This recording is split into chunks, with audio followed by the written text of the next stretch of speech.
আসসালামু আলাইকুম। আজকে আমার ঘরে 12 খাউরি মাছ আইছে। 12 খাউরি মাছ বলতে বুঝায় ছোট ছোট কয়া জাত মাছ একখানো। এখন আমি মাছ গুনতারে সুন্দর করে বানাইয়া লইমু। আর এই গুনতার মাঝে বেশ কতক্ষণ ট্যাংরা মাছ আসলো, তো ট্যাংরা মাছ গুনতারে আমি কাটিয়া লইছি দইয়া পরিষ্কার করিয়া।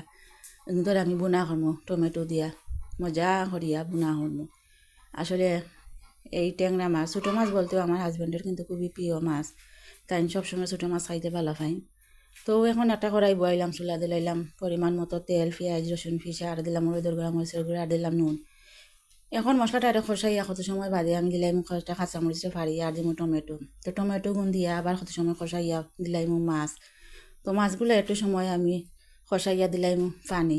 তো পানি গুণ আমি সবসময় ছোটো মাছ একটু বয়স বেশি দেয়, কারণ হলে আমার হাজব্যান্ডে জোল পছন্দ করেন ছোটো মাছের।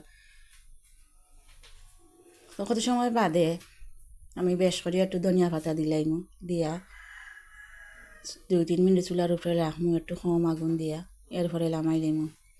আসলে যে মজা লাগে এই ট্যাংরা মাছ বোনা।